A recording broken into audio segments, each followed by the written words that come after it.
Welcome, everybody, back to Sunday Shots. I am your host with the ghost, the paranormal pastor, Ezekiel Kincaid, and we are back for our second week in the study of the book of Revelation. So like we always do at the beginning, we're going to take a few minutes and let people hop on and tell us hello in the chat. Also, Emma's going to be here with me tonight, and she's going to be singing a few songs before we start.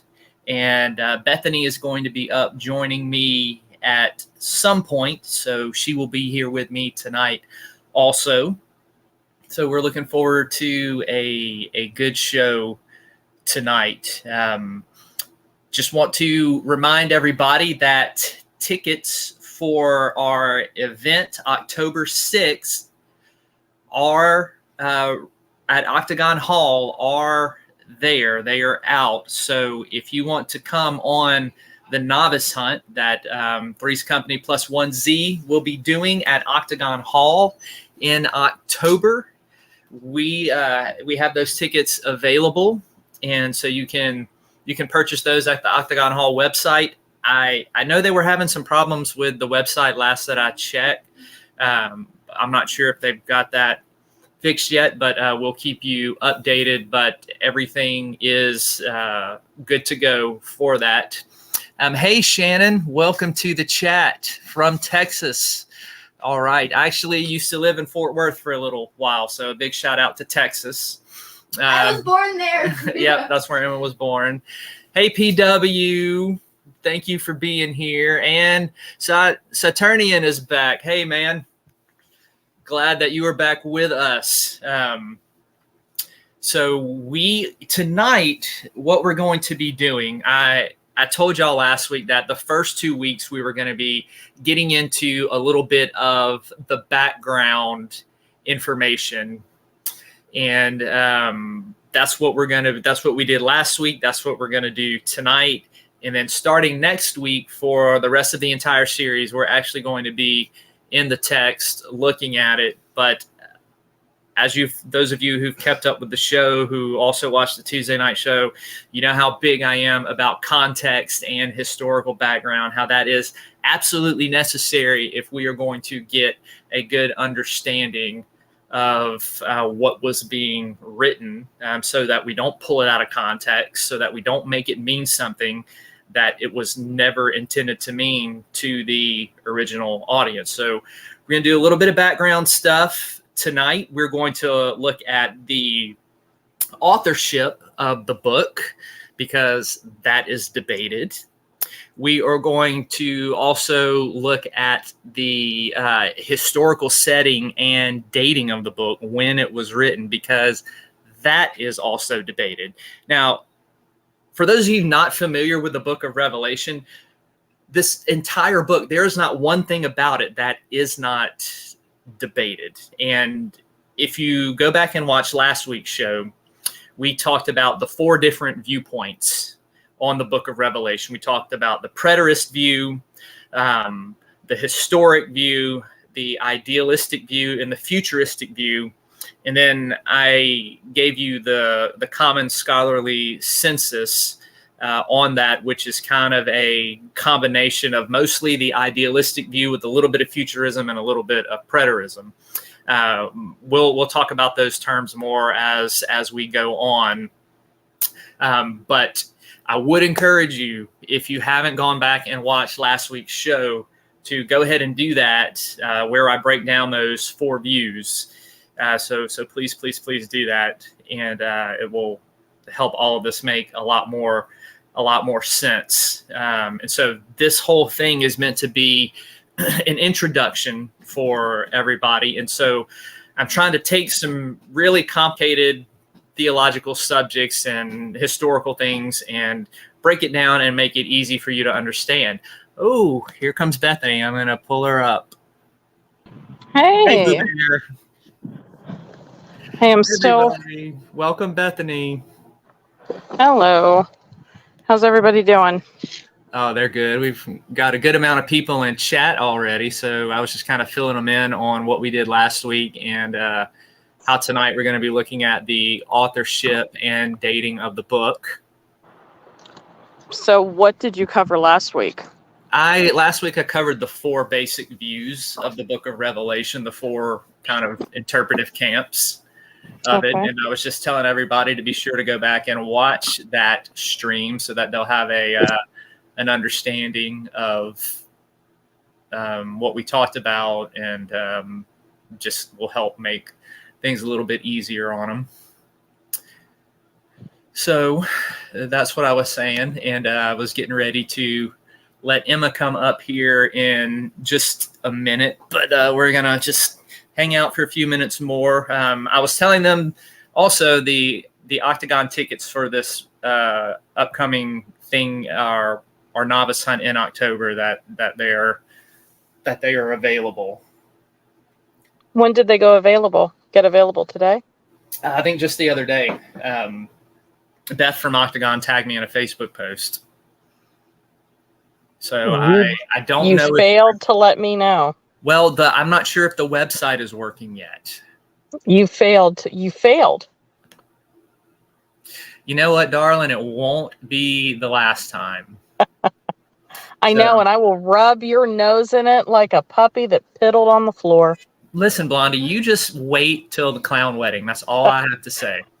Yeah. Wait, Blah, for blah. the RV.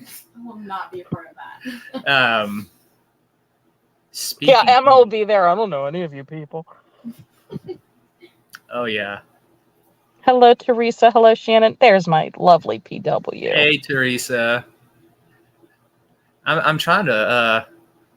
Saturnian Sun. Hello. Saturnian is here. Yep. I think that's everybody I see. This is the love wagon coming up. No, it's not. Gosh, no. That's the meth mobile. Heavens, no. That's not even an RV. That is Dustin and I's purchase. And well, you two can ride in it and just... No, what I love is if you get that thing up to 45 miles an hour, just tap the brakes, it'll all fall apart. You know what? This was Dustin's act of love and helping me get this. This is like his wedding gift towards us. Boy, also, that screams volumes right there. Like, I'm touched and honored that he would be so thoughtful. You know, I can honestly say, baby, I really do think he found a vehicle that totally encapsulates your entire personality right there. That is it. That is it. So let me get back on the chat real quick. Yeah, everybody's loving the meth mobile. Yes. Night Golf Heart. Thank you for being here. Glad you were in the chat with us. Yeah, so I know there are some of y'all who watch both shows or all 3 shows. Y'all watch the one that Dustin leads on Monday night. I mean, this is all of our shows. I mean, we're a family, but Dustin kind of spearheads the one on Monday nights. I spearhead the ones on Sunday night and Tuesday night.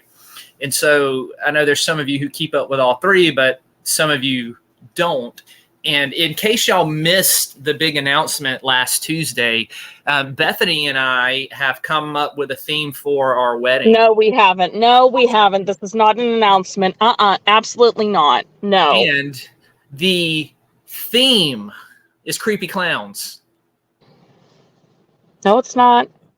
Yep, right there on the screen. No. It's creepy clowns. And look I how still happy, think you and Dustin need to marry each other. Look Leave how me out of Bethany it. is. Look how happy Bethany is about it. See? Just for the record, I did not take that picture with that clown thing in there. You didn't? I think you took Isn't it this time one. for Emma to sing? You took this one. No, I didn't. We ride at dawn. Go to the Waffle House. And Bethany and Pinhead and Art the Clown going to the Waffle House to pick up Dustin, Tanya, and Vickie. I should probably take that off the screen here so we can actually get to the show. But yeah, that's what y'all missed Tuesday night. So that was the big announcement. It's not an announcement. It's as fictional as can be. Yes, PW. Bethany is gorgeous. She definitely is. Hey, Pixel Chick says no clowns. Thank you. Everybody hates creepy clowns. I love creepy clowns, and I love They're holding creepy terrible. dolls. I don't know why you all love things that are just pure nightmare fuel. Ugh. Yeah, Shannon says Rob Zombie. Yes, the RV that Dustin and I got that I just pulled up on the screen, that actually looks like something from a Rob Zombie movie. That's probably why I like it so much. That looks like something the Devil's Rejects would ride around in, and I do kind of look like Otis when I have my hair down. So that you do, and you are very proud of that, apparently. I am. Hey, Phoenix Fire. Yes. Phoenix Fire says, love creepy clowns. Yes, PW. Witches are cool. We love you, PW. That we do. Very much, PW. Yes, Saturnium. I love Rob Zombie movies, especially the Devil's Reject trilogy. And I'll go on the record for saying this, right? And you can ask Bethany. I am probably the biggest Michael Myers fan out there. Yeah, I guess. Huge fan of the original Halloween, the 1978 version. And I like the Rob Zombie remakes. I know that's an unpopular opinion, but now that one I do disagree with you on. Sorry. Yeah. Oh, I know you do. But it could be that I'm just that much of a Michael Myers fan. Like, it just gives me joy to see Michael Myers on the screen. Like, I just get excited whenever the shape comes on. I feel like a little kid. I'm like, yes, there he is. Yes, Phoenix Fire. Love Rob Zombie's Halloween. Saturnium says too. So, all right. So it is the time. We got about 10, 15 minutes into the show. So the way we do it on Sunday nights is before we get into our study, I usually let Emma come and sing a few songs. She wasn't able to be here last week. So she's going to come right now, and you're doing some that you wrote, correct? Yes. Yes, she's going to be ones that I wrote. Be doing some songs that she wrote. Hey, Triple X lady, I must have missed you. Welcome. And you can raise the chair up since you're short. Okay. Why don't you get me off the screen so that Emma can be full screened? Yeah, I will. Hold on. Ugh. Also, look at my new guitar. There we go. I love her. Okay.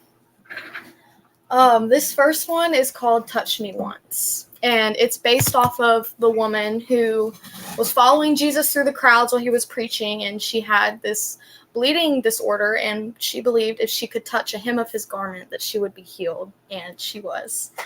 And hence the name Touch Me Once.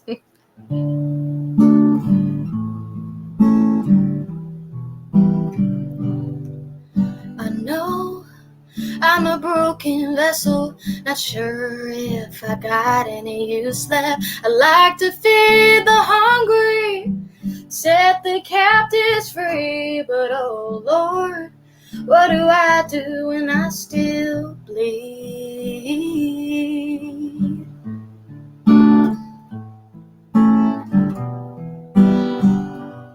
I believe if I could just touch a piece of you in a minute, I'd be there. The pain would leave, the fear would flee for once. Maybe I'll be able to breathe, oh God, if you just touch me once and fill me up and pour me out. Show me what you're all about, 'cause I need love in my life. And change me, frame me, rearrange me, never let me be the same me I was before you touched me once.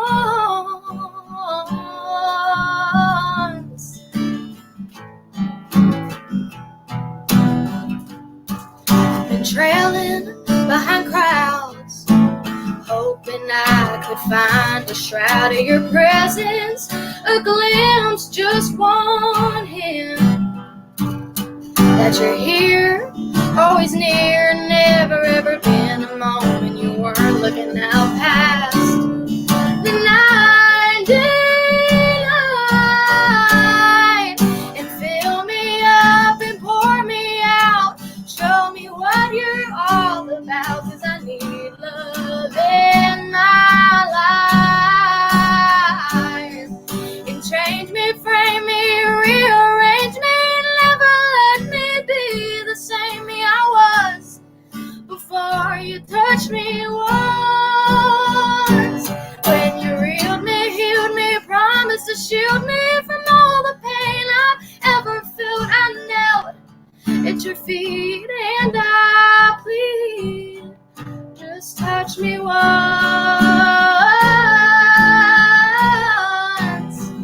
just touch me once.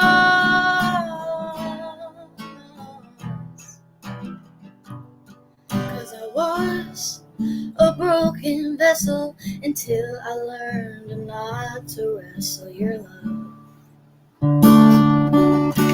Alright, one down. Let's see.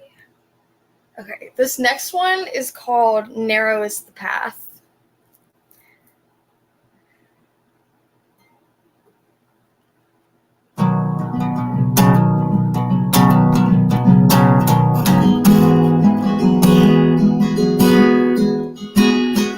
Everyone's going out, but narrow is the path. I'm all alone again, but narrow is the path to life.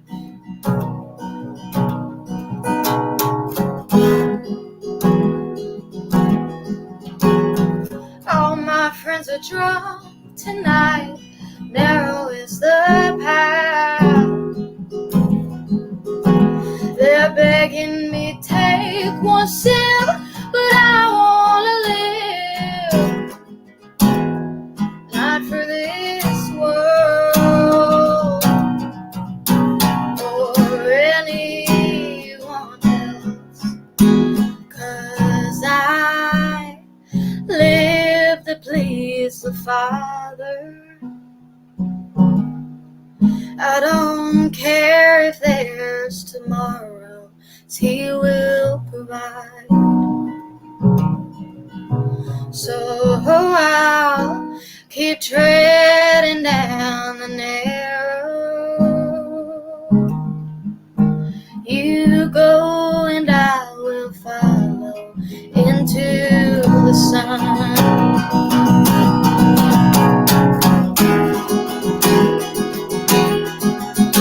Sometimes I try to fit in, but narrow is the path.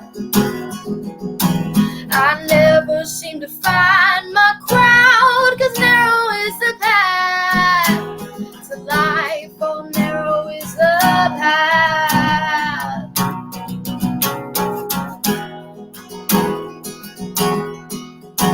Almost wish I was like everyone else, but narrow is the path.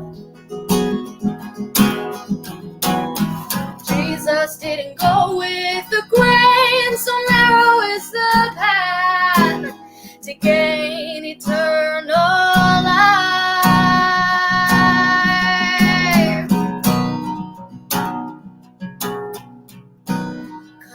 'Cause I live to please the Father.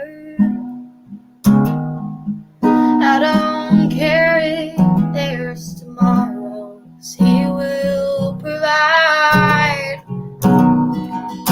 So I'll keep treading down the narrow. You go and I will follow into the sun. 'Cause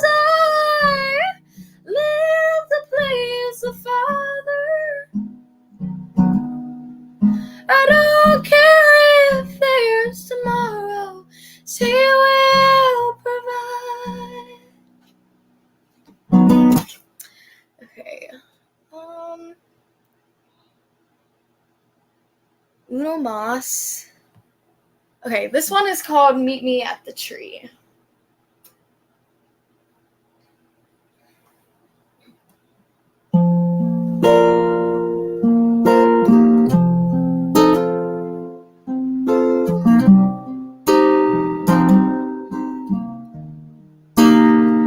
I've had to hold my own head up, lift my own chin, been the one to tell myself to get back up again. I've wiped my own tears, had to hold my own hand to get through all these years alone.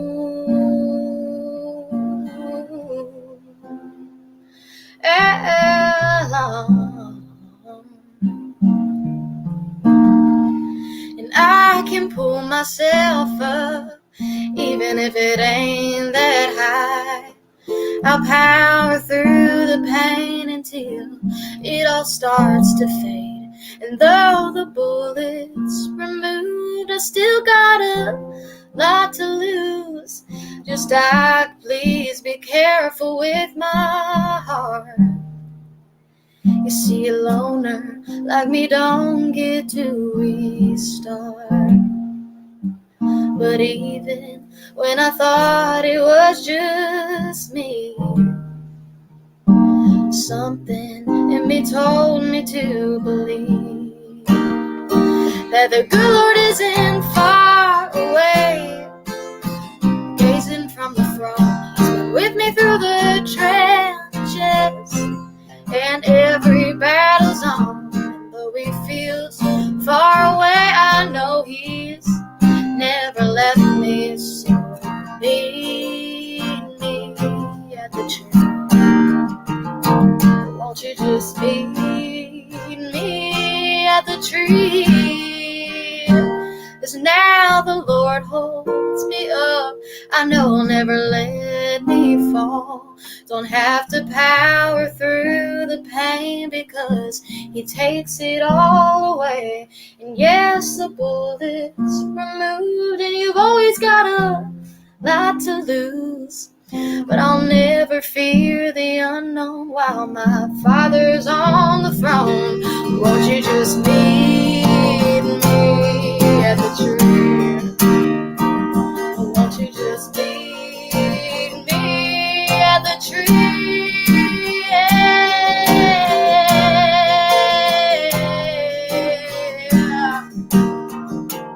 Oh, meet me at the tree. Oh, don't you wanna be free? Just come to the tree. Alright, thank y'all. All right, thank you, Emma. Michelle. All right. Let me lower my chair a little bit.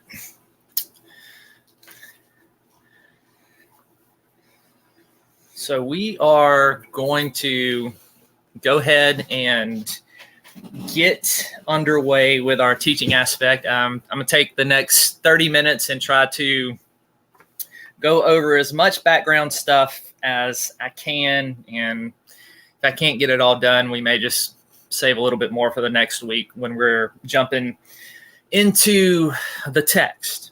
But the book of Revelation is by far one of the most difficult books for scholars to interpret. The main issues are it's a lot. There are a lot of issues in studying this particular book. First of all, there is dealing with the symbolism. For people who have even just maybe cracked the book open and looked at it, there's lots of symbolisms, dragons, beasts, different things with angels, and you've got the seals and the bowls. The other issue is the structure of the book. and the debate that I mentioned between those 4 different views, and the use of the Old Testament imagery that is in that book also. And so there's this huge debate around how to understand the symbolism in terms with relationships to the Old Testament, to the present, to the future, to the historical setting, to the things that were going on in John's day. And so all of these things are interconnected. There's also the problem between scholars debate, like, what is the relationship between the seals, the trumpets, and the bowls? We're going to talk about that when we get into the text, but that's a huge point of debate. And for those of you who aren't familiar with what I'm talking about, in the book of Revelation, you see John's visions, and he has a visions of 7 seals being broken. He has a vision of 7 trumpets being played, and he has a vision of 7 bowls being poured out. And each seal that is open, each trumpet that is blown, each bowl that is poured out, it's each of those things are filled with their own symbolism about what is being done up on the earth when those seals are broken, the trumpets are blown, and the bowls are poured out. So that's another huge issue of debate. And then there is the authorship, and there is the dating of the book as well.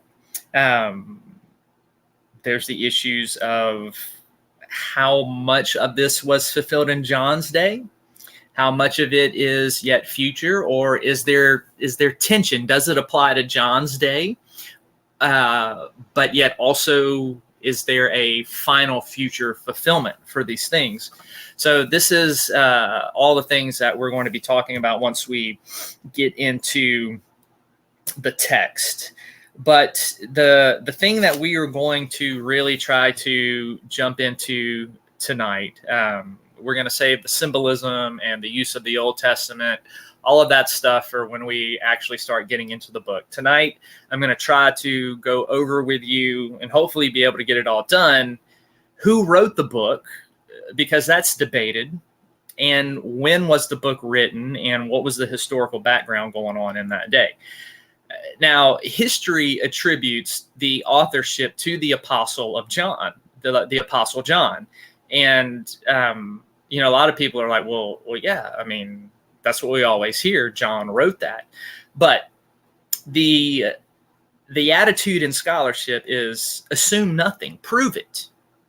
And because of that, the authorship of it being the Apostle John is debated. Now, they've come up with several different ideas of who could have written this book.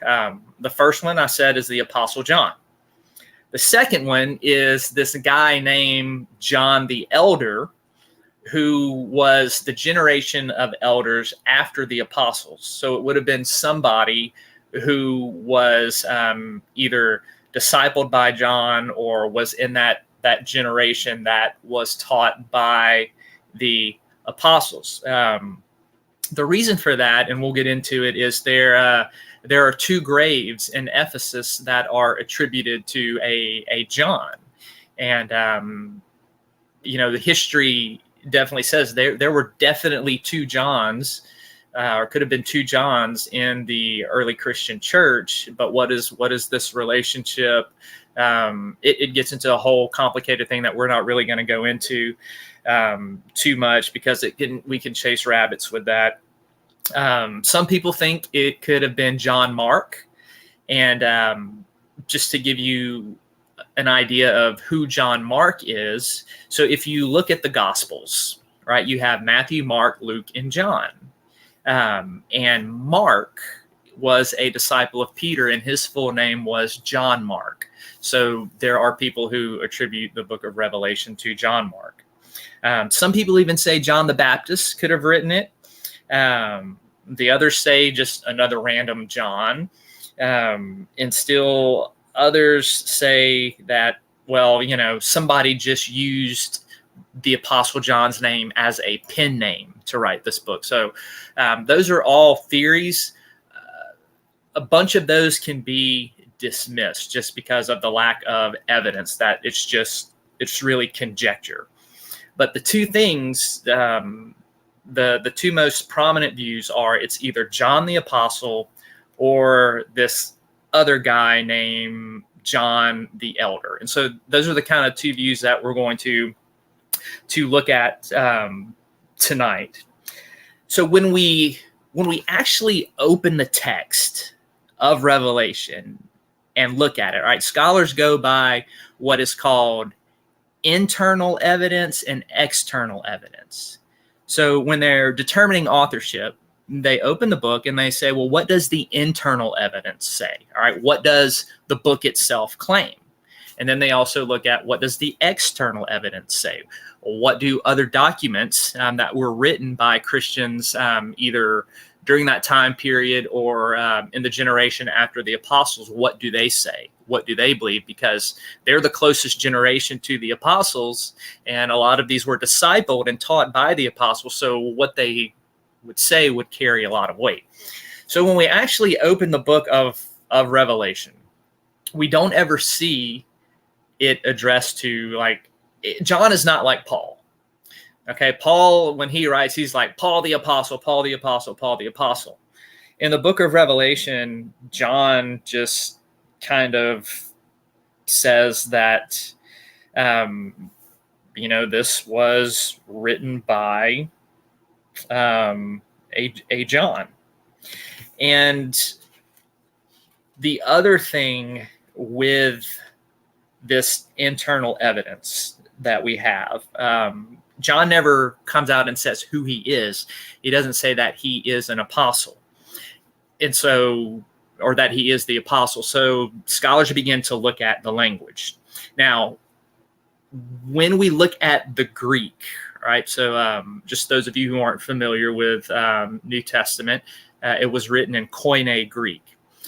When we compare the Greek in John's gospel to the Greek in the book of Revelation, there are significant stylistic differences. Yet there's also some similarities. There are some theological differences, yet there's also great theological coherence in them. And so the scholars who say John the Apostle did not write this book, they try to take those discrepancies and differences and say, well, these books have these differences in them, in their style and their theology, and so they run with the differences. But you also have, like I said, even though there's that much different, there's also a lot that is very, very similar with the language, with the Greek words that are used, with the theological themes. So you cannot dismiss that. So looking at the internal evidence, I think, and I'm going to tell you why, I am an author. For those of you who are new, who don't know, I am a horror writer. And one of the things that I like to do as an author is I write my stories in a bunch of different styles. So the biggest contrast that you will see if you were to look at my writings, my Johnny Walker Ranger Demon Slayer books are horror comedy, and they're written from the perspective of a drunk redneck. And then you have my Dreadful Death series, which is serious, scary horror that is written in, it takes place in the 1800s. And so some of the stylistic things that I do in that are very similar to how it would be in the 1800s. Now, if my names were not on these books and somebody were to sit down and compare the way Johnny Walker Ranger was written to the way my Dreadful Death series was written, they would say there's no way that this was written by the same author. It's too different in its style. However, there are vastly similar themes that run through both of those books. And so somebody could come along and say, no, look, we know this Ezekiel Kincaid character, and he usually has these certain themes running throughout his books, and we see these here. So it makes perfect sense to me as a writer that John's two totally different style of books that he is writing, okay? The Gospel of John that he writes is a theological narrative. It's a biography of the life of Jesus. And then he's got his letters that he's written of First John, and they're a little bit different. Why? Because it is a letter. And then you have the Apocalypse of John, and it's written in a totally different style. Why? Because it is apocalyptic literature full of symbolism. And so as an author, when I look at this, I side with the scholars who say that John the Apostle did write this book. There's similar words.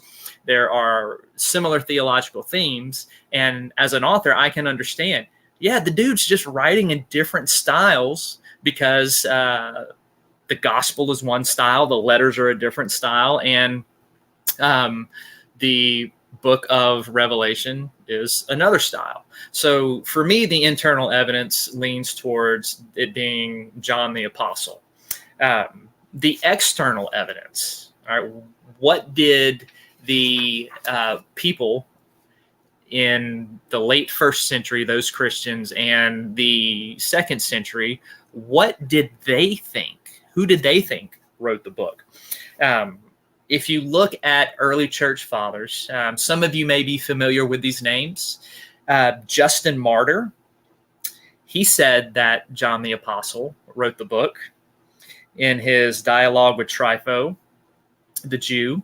And if you've never read any of these first and second century church documents, they're really, really interesting. And I would encourage anybody to read them, just like I would encourage you to read all the extra biblical books and the Apocrypha and, like we've looked at Book of Enoch, Book of Jubilees, all of these other things that usually aren't canonized. Read and study those because they have a lot of valuable information. So Justin Martyr said it was John the Apostle. Irenaeus said it was John the Apostle. Tertullian said it was John the Apostle. Clement of Alexandria said that it was John the Apostle. Origen said that it was John the Apostle.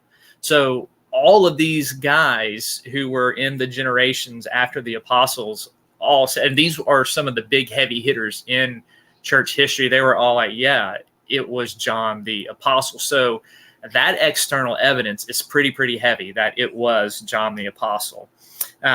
However, you do have a few in church history that said, no, it was another unknown John. It was this John the Elder. Dionysius, who was part of those early church fathers, said that it was him. Eusebius, who was a historian, and he was a bishop, a famous bishop in Caesarea, said that it was John the Elder. And those who would argue against the John the Elder would say that, the very fact that we have this John the Elder, it's never really mentioned. This John the Elder is never really mentioned till late after the apostles. And so a lot of scholars say that it definitely, this John the Elder and this John the Apostle could have been the same person, but kind of the external evidence leans towards this John the Elder came a lot later, if there are indeed two separate Johns. So the external evidence definitely is heavy towards, I think, in my opinion, is heavy towards John the Apostle writing this book. So internal evidence for me leans more towards John the Apostle. External evidence for me leans more towards John the Apostle. And the thing is like, even if there are scholars out there who hold that it was a different John, like, it really doesn't change the message of the book. The message of the book stays the same. These are just more interesting points of understanding who wrote the book and the perspective that they were coming from. So that kind of gets us into the authorship. The next thing I want to talk about for a few minutes is the dating. And this is where things get really complicated. There are several different dates that were proposed by early Christian writers about when this book was penned. Some say, a small fraction say, that it was under the reign of Claudius. So because this book was written to the churches in Asia Minor, because this book was written under the rule of the Roman Empire, we are going to get into some Roman history. So for those of you who like history, you're going to like this next section of what we are going to talk about. So one view is that it was written under Claudius's reign, between 41 and 54 AD or CE, depending on what abbreviations you're more comfortable with. Then there is the view that it was written under Nero, who ruled from about 54 to 68. Then there is a view that it was written under Domitian. Domitian ruled from about 81 to 96. And then there are a few that suppose that it was written under Emperor Trajan, which was 98 to 117.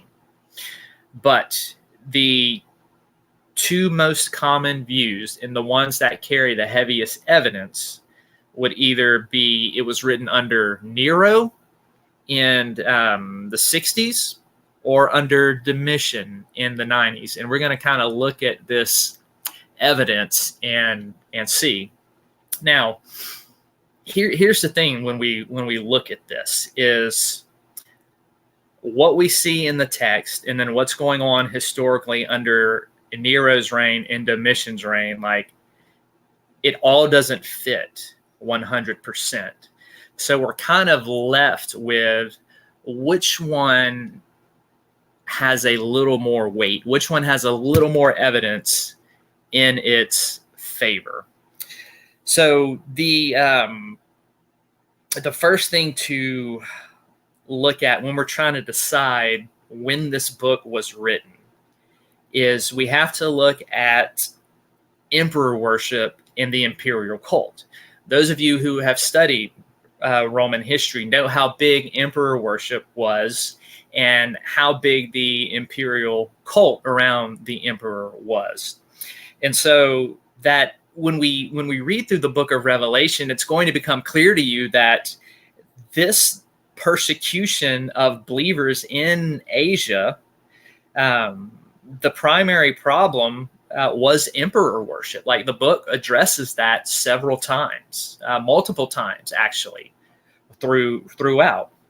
And when we look at Roman history and we try to discern when did this emperor worship actually start, because this is going to help us determine the dating.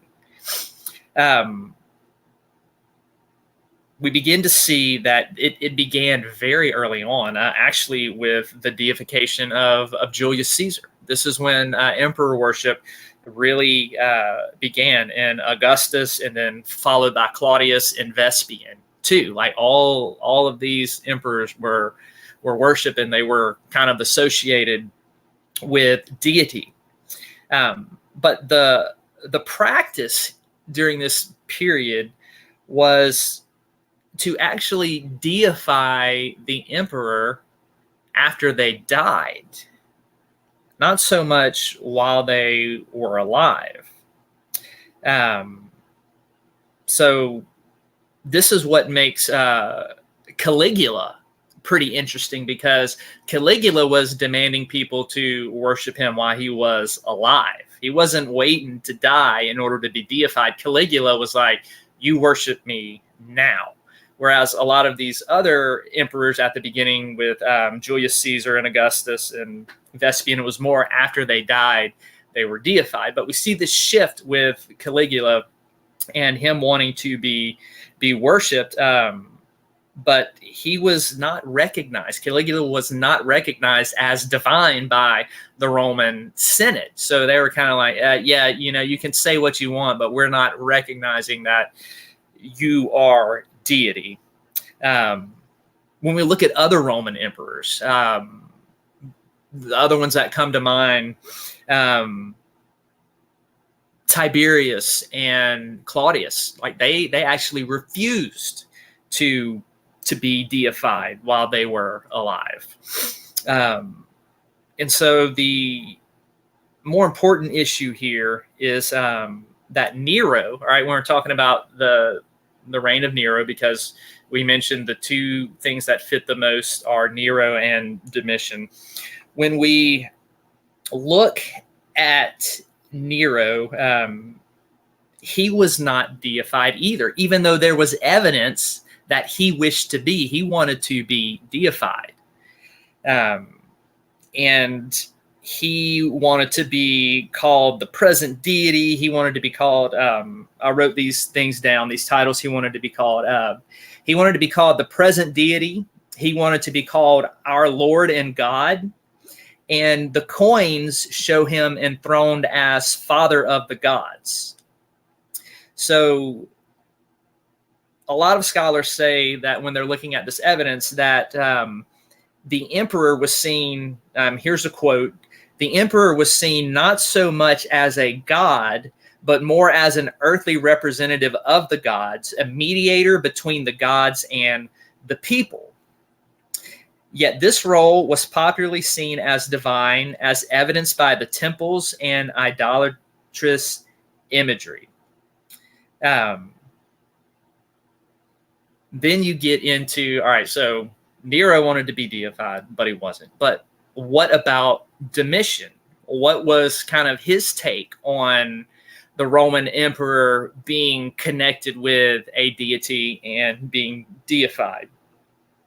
And there's debate among historians about Domitian. Some of them were like, yeah, he's this megalomaniac. And then others are like, he really wasn't that bad. And so when we look at what historians say about Domitian, you have some critics that really want to paint him in a bad light,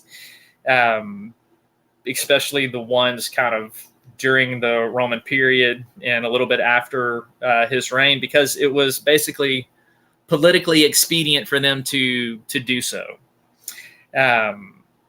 especially in the years of Trajan. So Domitian, they would argue, others would argue, was not a maniac. He was not egocentric, but was on the whole a good emperor.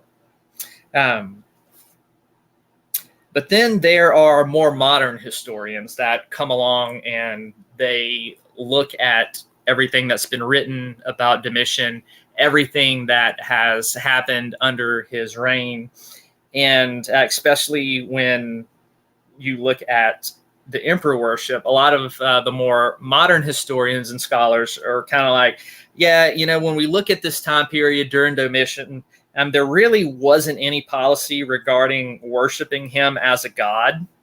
It was more so that this title of deity was more of just a thing to kind of like a flattery thing almost. And so then you've got others that they want to go and look at the Roman coins of that day to prove how egocentric Domitian was. And they show that even his wife was called, the quote here, Mother of the Divine Caesar was what his wife was called. And so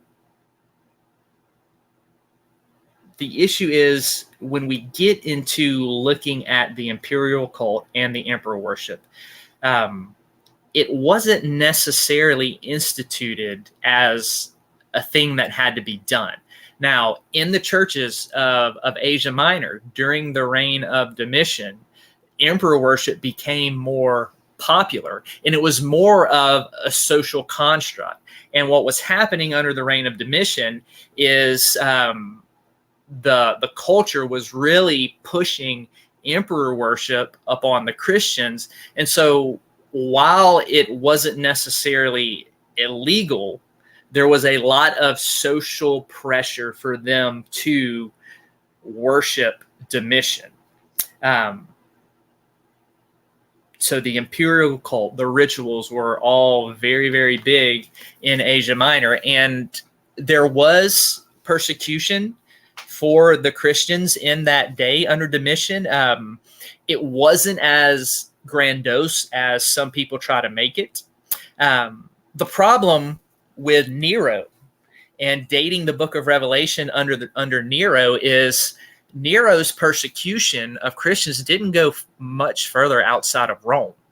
All right, and we have to remember the book of Revelation is written to 7 churches in Asia Minor who were undergoing persecution. So that's a huge strike against the Neronian date. And that's why a lot of scholars lean towards it being written later in the 90s under Domitian, is because the emperor worship had spread and persecution has spread, although it's not as heavy as some people like to make it out, but it still was ongoing in that time period. Nero's persecution happened when he tried to blame the fire of Rome on the Christians, but it kind of stayed there in Rome. But in Domitian, we see it leaking out further outside of Rome in Asia Minor. So this is one reason scholars lean towards the date of it being under Domitian. The other thing, and this is, so haven't gone too deep into all the historical evidence for either one, because we can really get bogged down into it, and it can be a chore to try to go through. So the biggest thing we want to look at is, because persecution is so big, we need to, in the book of Revelation, is a thing we have to determine which time period Nero or Domitian had the most persecution and had it in Asia Minor. Right, so the winner of that is Domitian. The other thing to look at is the imagery in the book of Revelation. There is a vision that John has of the temple. Now, if that vision is to be taken literally, the temple was destroyed in 70 AD. So if that's to be taken literally, then what that means is, well, then the Neronian date is probably right, because it had to be written before the temple was destroyed if John was seeing the temple. However, the problem with that is everything in the book of Revelation is mostly symbolic. So we can't put too much weight in that. But the thing that did it for me, because I actually used to hold to a Neronian date, that it was written under Nero. And as I told y'all last week, I used to be very preterist in my understanding. But I want to give you the things that swayed me to take on the Domitian date. And this is kind of the date that is a little more popular with scholars and where the evidence fits just a little bit better. And it has to do with some of the historical things that happened in the churches that John writes to in Asia Minor. And this is really what swayed me. So the first thing that I want us to look at is there is a church mentioned in the book of Revelation called Laodicea, and John writes a couple paragraphs to them. And when we look at the church in Laodicea, they had it's mentioned about an earthquake in there. And in the earthquake and the subsequent reconstruction of the city was in 80 AD. So if we're looking at the historical things around the churches that are mentioned, if this happened in 80 AD, then the 60s under Nero does not work. We have to go with Domitian.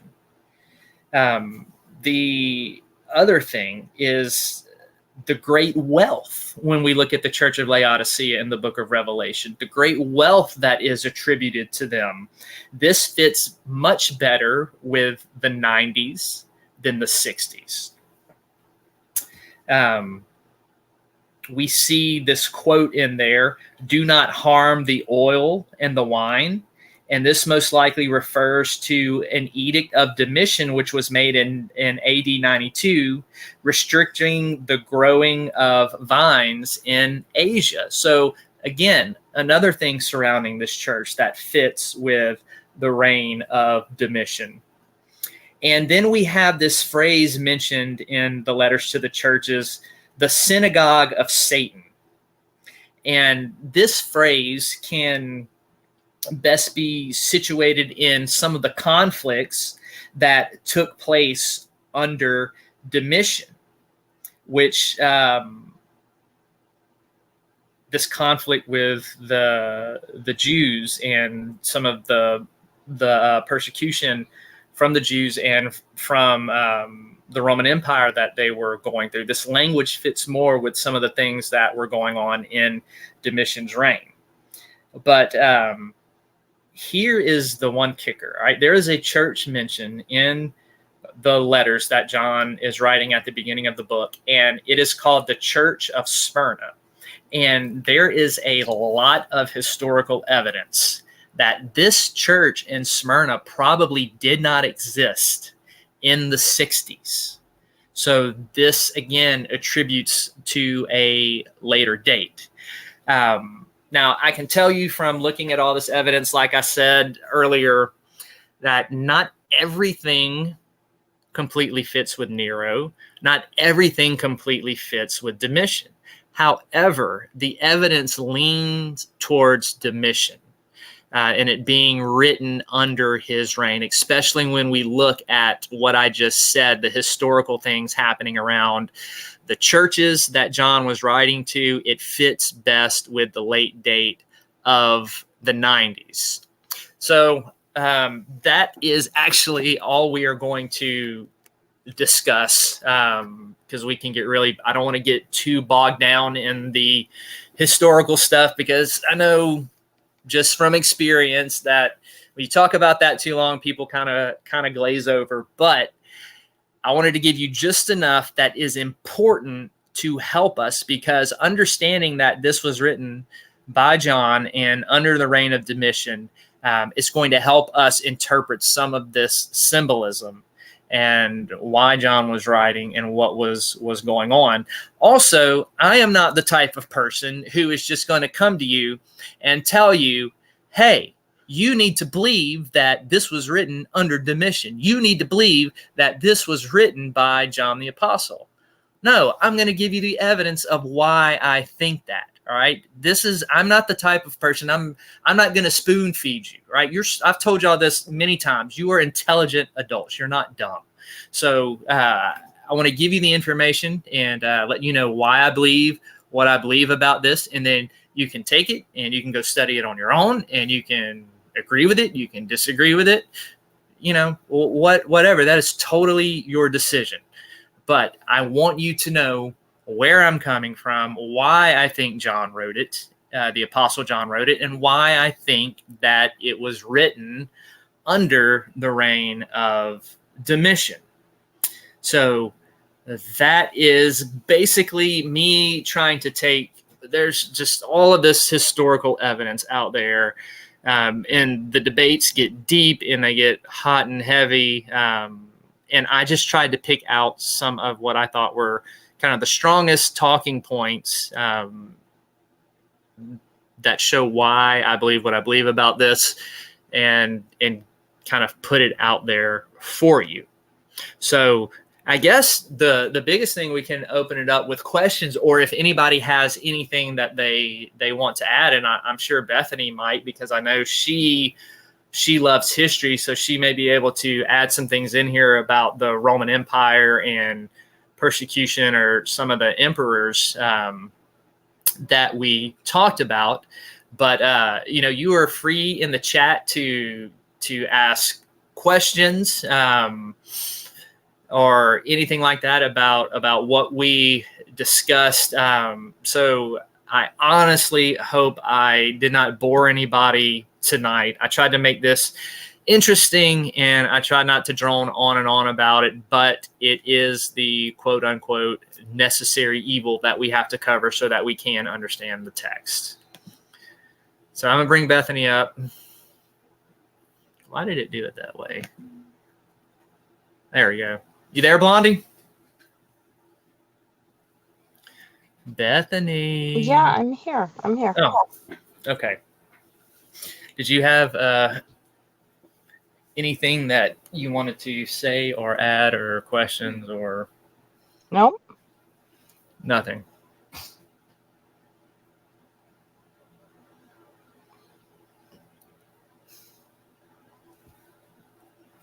I'm looking through the... Can you help me look through the chat and see if there was a question that I may have missed, or a comment?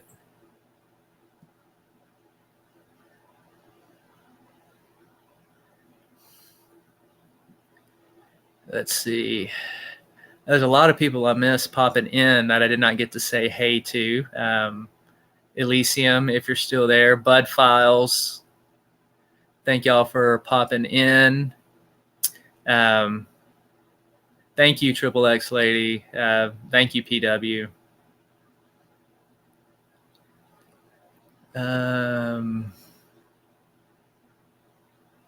Gator Sky Exploration says these emperors were very sadistic and so terrible that I can't help but think that our time we live in are just the same, if not worse, with the rulers of today.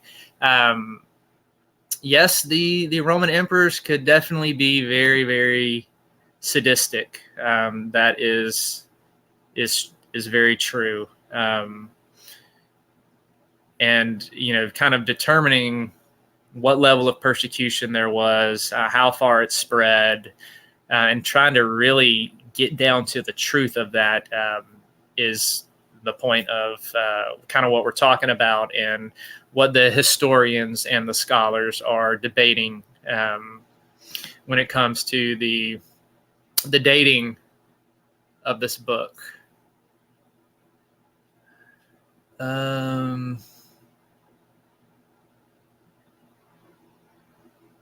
Let's see if there's any other questions I missed. Oh yeah, PW Vatican has an underground library. I'm almost positive that there are books and documents out there that have not seen the light of day, with stuff in them that we will never ever know. That's why, one of my favorite things to write about, especially when I'm writing horror, and you'll see this theme in a lot of the stories that I write, I always like to have them find some sort of hidden ancient document that has to do with about religion or demonology and stuff like that. It's just I'm fascinated by that. What were you saying, Emma? Oh, do we want to do a bonus song? A bonus song? Yeah. Yeah. Do y'all want to hear Emma sing again? For a little bit. I don't know which one I want to do. Boo Bear, do you have anything to add? No, and I'm sorry I've been quiet, but you all have been cutting in and out all night. But no, very interesting. I figured you might have something to add about the Roman Empire. Nope. Oh wait, I have a question. What? So there's this thing going around that apparently guys think about the Roman Empire a lot, like on a daily basis. So like, I really want to ask you, when was the last time that you genuinely were like contemplating about the Roman Empire? Apparently they all do. All 10 the time. 10 minutes before the show. Yeah, exactly. Like they were saying like on average, yeah, I think about it probably like 3 times a month. Like just random stuff like that all the time. I probably actually Every guy. think about it a little more, especially with the study of the book of Revelation and Christian theology and Christian history, because it's so steeped. You know, the church was birthed under the Roman Empire. So definitely. It's the man thing. Yep.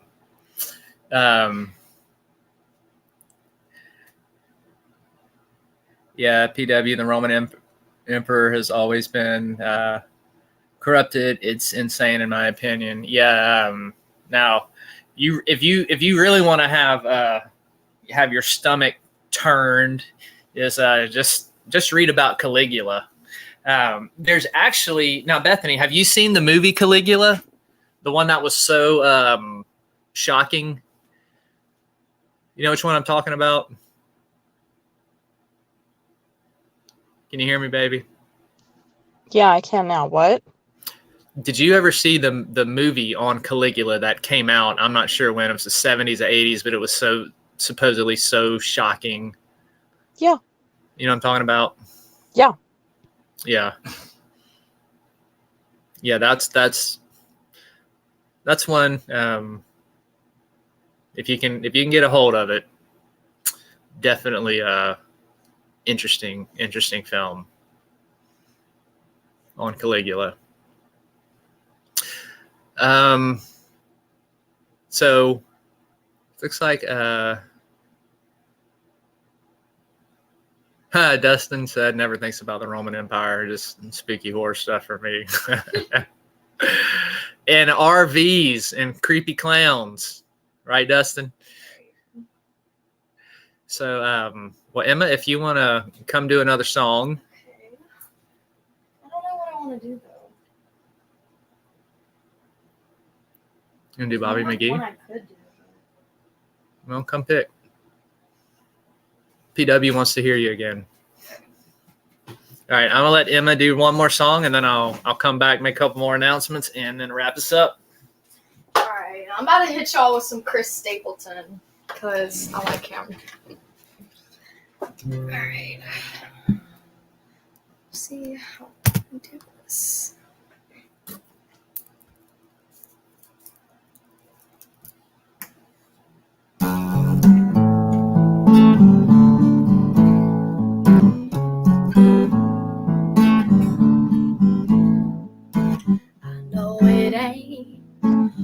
That late, but you should probably leave.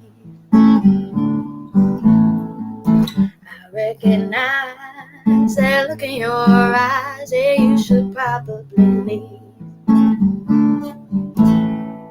'Cause I know you and you know me, and we both know where this is gonna be. You want me to say that I want you to stay, so you should probably leave. Yeah, you should probably leave. There's still time for you to finish your wine, then you should probably leave. And it's hard to resist, alright, just one kiss, then you should probably leave. 'Cause I know you, and you know me, and we both know where this is gonna lead. You want me to say that I want you to stay, so you should probably leave. Like a devil on the shoulder, you've been whispering in my ear. It's getting kinda hard for me to do the right thing here. I wanna do the right thing, baby.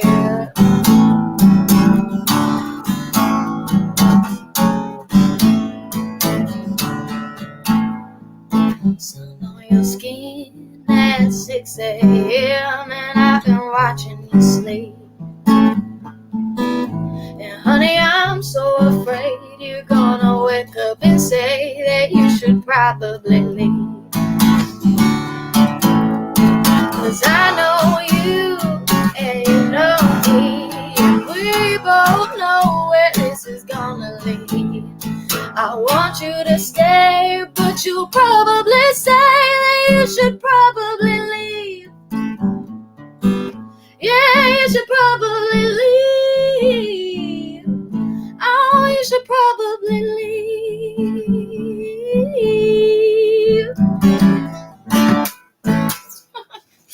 The end. Ah! I almost dropped my phone. All right. Thank you, Emma.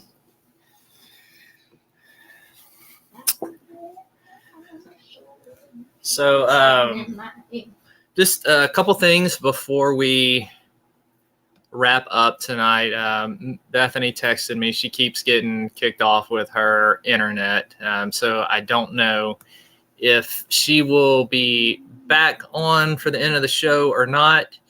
But if you go to Octagon Hall's Facebook page, you can find the link to their website for the tickets. So for those of you who have a Facebook account, just look up Octagon Hall and go to their Facebook page, and you will be able to purchase the tickets there. I also wanted to remind everybody about the giveaway that we have going on the Tuesday night show. So everybody who joins the live chat in the Tuesday night show and either likes the video on YouTube or shares it out, you stay through the whole show, and at the end we do a drawing, and the winner gets to pick any issue of Southern Discomfort that I do for Godless. It is a monthly horror issue that I do for them. It's exclusively on Godless, and so we will do a little drawing at the end, and the winner gets to pick any Southern Discomfort issue that they want. Now, the winners of each week go into another drawing, which at the end of the series that we're doing on Tuesday night, which is we're doing a series on psychic phenomenon. And at the end of that series, we're going to do another drawing from all the winners. And the person who wins that is going to get free ebook copies of everything that I have written. So my full body of works you will get. The other way that you can get my full body of works is to go to Amazon, and you can purchase on Amazon either the Kindle or paperback copy of Johnny Walker Ranger Volume 2. And you just send me a screenshot of your purchase and then review it when you're done, and send me a screenshot that you have reviewed it. And when you do that, I will just send you ebook copies of everything that I have, all my books that I've written, short stories, issues of Southern Discomfort. So you can either take your chances with the drawing or go get a copy of Johnny Walker Ranger Volume 2. Has to be the second one, Volume 2, on Amazon. You don't have to have read Volume 1 for you to understand Volume 2. But for those who are interested in Volume 1 and you like paperbacks over ebooks, Johnny Walker Ranger Volume 1 is on sale on Amazon for over 60% off. It's like $5.87 right now. So if you've been waiting or debating about buying a paperback copy of Johnny Walker Ranger Volume 1, now is the time, because this is the cheapest that I've ever seen it on Amazon. So, you know, I don't know if y'all know how Amazon does that, but sometimes they just pick books to discount. And they did it with Johnny Walker Ranger Volume 1. And so you can get it for like 61, 62% off. I've never seen them do it that low before. So you can go get Johnny Volume 1 for that price right now on Amazon if you like paperback. The other thing I wanted to show y'all real quick is I wanted to just show you the cover of the newest Southern Discomfort issue. And I'm scrolling through trying to find it. Y'all just bear with me for a second.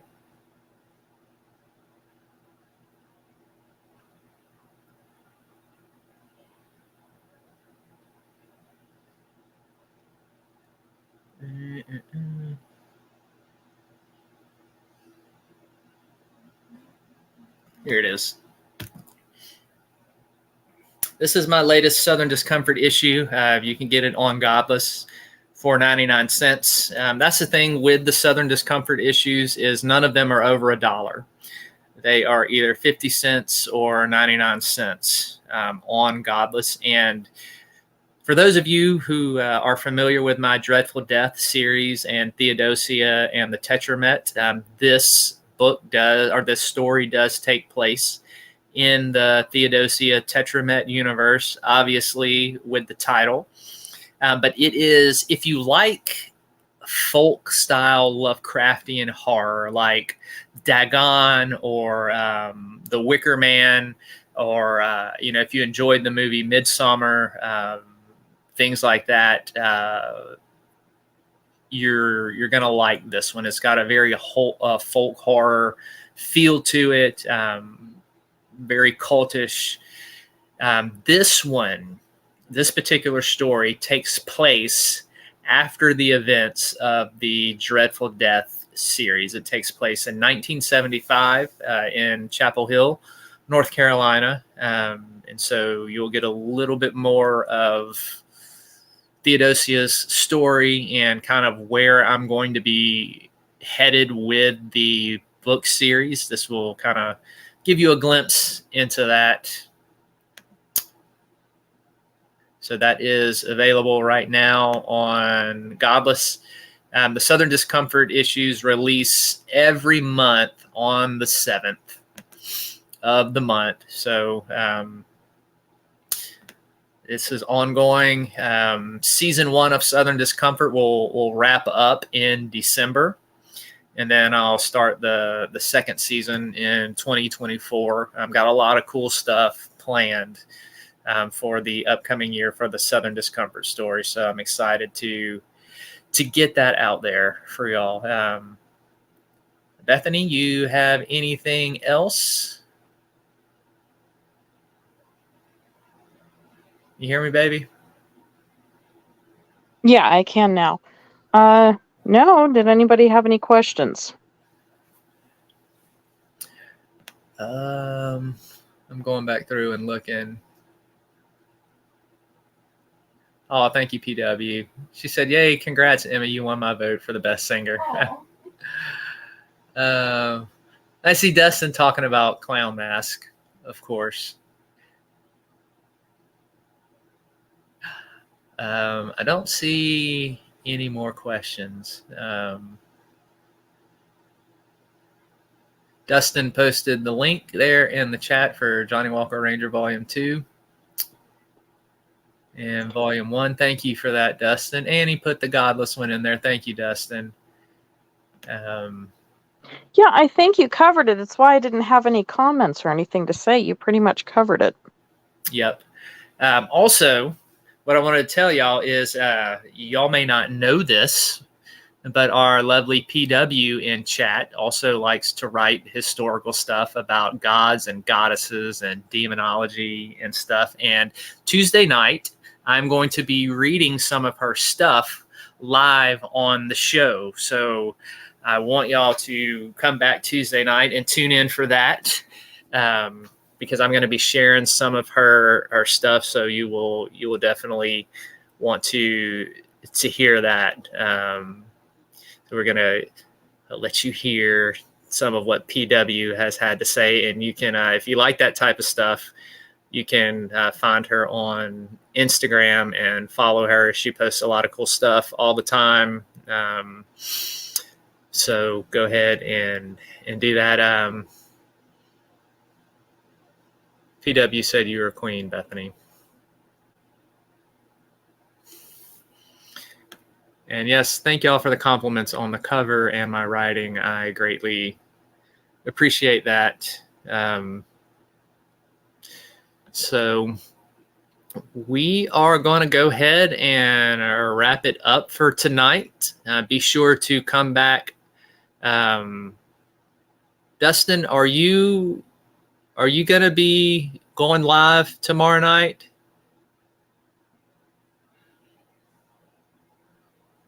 Before I close out, just pop that in the chat.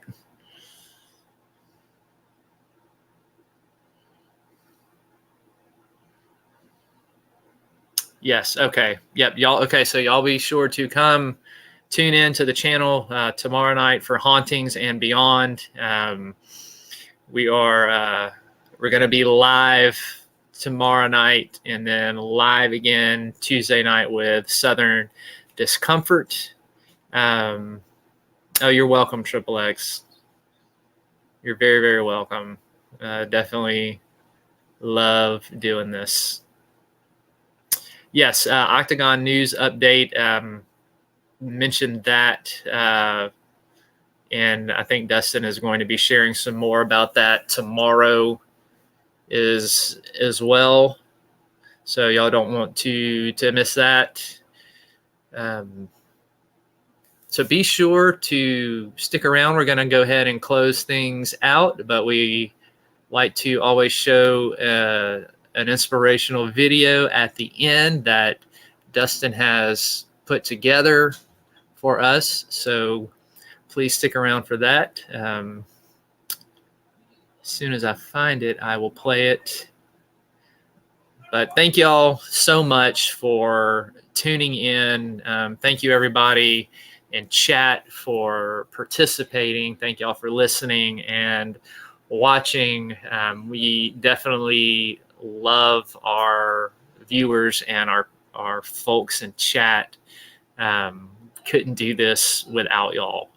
So thank you so much for the support. And we are definitely going to keep doing things in a professional manner and with integrity.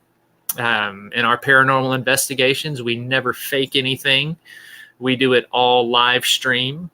We are going to continue to try to set ourselves apart and bring a lot of integrity back to the field that has been lost by a lot of these fake shows. So you can always expect us to handle ourselves with integrity in a professional manner. We also definitely, one of our key values is love. And you'll see that in the way that we all interact with each other, in the way that we treat each other, in the way that we treat guests on our show, and the way that we treat people in chat. Like, love undergirds everything that we do. And we also try to set ourselves apart by continually presenting you content that other channels are not doing, whether it's kind of what we do on Sunday nights or on Mondays and Tuesdays, and presenting stuff on hauntings, presenting teaching on psychic phenomenon. We're going to keep that up, and so you can always expect that from us. But thank you, everybody. We definitely love y'all so much. Bethany, do you want to give a shout out and say goodbye before I hit the video? Absolutely. And all of you, please make sure to tune in on Tuesday. PW thoroughly researches everything that she writes. She's absolutely fascinating, our ethereal, mystical writer. And keep tuning in. Again, even if you don't necessarily adhere or believe, it's still all pretty fascinating, and knowledge is everything. All right. Thank you all very much, and stick around for the video. We will see y'all next time. A Norfolk night, the world is cold. Is this what giving up feels like? I don't know, I don't know. Tell me, have I lost my mind? Nowhere to go, so far from home. Is this what giving up feels like? I don't know, I don't know. Tell me, have I lost my my mind. So I break these walls and hold my head up high, and I stand my ground until the day I die. As the rain falls down, there's no more tears to cry, tears to cry. So I break these walls and hold my head up high. No, I'm not giving in. No, I'm not giving in.